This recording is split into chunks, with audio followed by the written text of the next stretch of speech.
Question है electromagnetic induction chapter से और ये सीबीएसई का पीवाईक्यू है, तो ये पढ़ लेते हैं। क्वेश्चन में हमें क्या दे रखा हुआ है। A small circular loop of area 6 by pi centimeter square is placed inside a long solenoid at its center such that its axis makes an angle of 60 degree with the axis of the solenoid और number of turns per centimetre हमको दे रखा है 10। तो 10 is the number of turns per centimetre. Current change कर रहा है solenoid में 5 ampere to 0 और टाइम कितना है इसका 10 मिली सेकेंड। और क्या निकालना है हमको, we have to calculate the EMF induced in the loop. बच्चों सबसे पहले तो ये ध्यान रखना है क्या क्या फॉर्मूलाज इसमें यूज करने वाले हैं हम। ठीक है, तो ईएमएफ इंड्यूस का फॉर्मूला हमको ये मालूम है। हम अगर बात करते हैं फेरेडे सेकेंड लॉ से, तो फेरेडे सेकेंड लॉ क्या बताता है हमको, ये मैग्नीट्यूड ऑफ इंड्यूस्ड ईएमएफ देगा जो कितना होगा d∅/dt। ठीक है, इस फॉर्मूले से हमें इंड्यूस्ड ईएमएफ मिल जाएगा। लेकिन हमें फाई भी चाहिए, तो फाई का फॉर्मूला हमको मालूम है क्या होता है, this is the dot product of magnetic field and area vector. यह आ जाएगा बी डॉट ए। अब ये बी कहाँ से मिलेगा, क्योंकि हम सोलिनॉइड की बात कर रहे हैं, तो हमको ये मालूम है magnetic field inside the solenoid is mu naught N आई।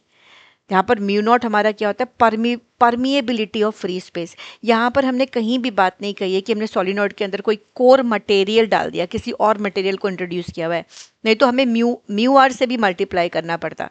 लेकिन यहाँ पर हमारे को सिर्फ हम फ्री स्पेस की ही बात कर रहे हैं, that's why we are using mu naught N I. ठीक है, जो कि मैग्नेटिक फील्ड होती है इनसाइड दी सॉलिनॉइड। तो इन फॉर्मूलेज को यूज करके ये क्वेश्चन आपका हो जाएगा। तो पहले फटाफट लिख लेते हैं हमें वैल्यूज क्या क्या दे रखी है। हमें दे रखा है एरिया, और एरिया कितना दे रखा है हमको, दिस इज गिवन है 6 by pi सेंटीमीटर स्क्वायर है बच्चों। बट हमें क्या करना है, उसको एसआई यूनिट में कन्वर्ट करेंगे। तो सेंटीमीटर को मीटर में किया, 10⁻⁻² का होल स्क्वायर, क्योंकि मीटर ये सेंटीमीटर स्क्वायर है, फिर बिकम्स -4 मीटर स्क्वायर। अब हमें मालूम है स्मॉल एन क्या होता है, number of turns per unit length, और इसमें ऑलरेडी हमको दे रखा है 10 टर्न्स और पर सेंटीमीटर। लेकिन हमें ऐसा ही चाहिए, तो हम क्या करेंगे इसको, yes we will write this as 10 × 100। Centimetre को कन्वर्ट कर दिया, और ये एन की वैल्यू हमारी कितनी आ जाती है, 1000 टर्न्स पर मीटर। बिल्कुल सही, राइट। तो फटाफट फॉर्मूला लगा देते हैं और इससे हमारा आंसर आ जाएगा। तो यहाँ पे बच्चों induced EMF Faraday second law से आ जाएगा हमारे पास। तो उसके लिए पहले फ्लक्स लिख लेते हैं। मैग्नेटिक फ्लक्स कितना होगा हमारे पास, magnetic flux phi is B dot A. ठीक है, ये बी डॉट ए हो गया, और यहाँ से अगर हम लिखते हैं तो बी, एक second, this is B a cos theta. और b कितना दे रखा है हमको, यहाँ से हम फाइनल आंसर ले लेते हैं, क्योंकि magnetic field inside the solenoid is mu naught N I. तो यहाँ से हमने लिखा mu naught N I A cos theta.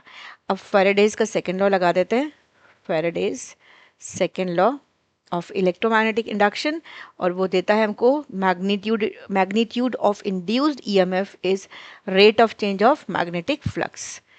तो ये d∅/dt है, राइट, दिस इज d। तो d∅/dt यहाँ से हमने ऐसे ले लिया। तो ये वैल्यूज़ को सब्सिट्यूट कर देते हैं हम फटाफट। यहाँ से हमने सब्सिट्यूट किया, और ये हो गया d/dt। फाई कितना है हमारे पास, दिस इज, यहाँ से हम लाइक वैल्यू सब्सिट्यूट कर देते हैं, mu naught N I A cos theta. बच्चों इसमें अगर आप चेक करोगे ना, तो mu naught N A cos theta ये सारे कांस्टेंट होंगे।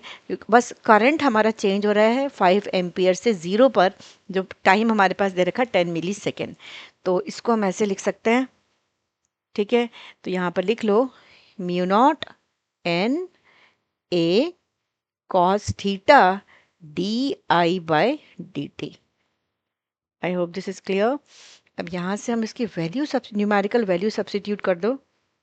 This is 4 pi into 10⁻⁻7 into number of turns हम ऑलरेडी निकाल चुके हैं, यहाँ से 1000 हो गई इसकी वैल्यू, इंटू एरिया। एरिया कितना दे रखा है हमको, ये एरिया है, तो 6/pi into 10⁻⁻4 into cos theta. Theta की वैल्यू हमें दे रखी है बच्चों, वो है 60 डिग्री। तो cos 60 डिग्री हम ले लेते हैं। This is cos 60 degree into, now what is D by D T, 5 minus 0 divided by, ये 10 मिली सेकेंड है, इसको कन्वर्ट करना है सेकेंड्स में, तो 10 into 10 power minus 3। I hope this part is clear. इसको जस्ट सिंप्लीफाई कर लेते हैं, तो यहाँ से हमारा पाई पाई कैंसिल हो गया। बच्चों इसको सिंप्लीफाई करेंगे तो हमारे पास यहाँ से आया 6, ये 4 है, और cos 60 कितना होता है 1/2, राइट।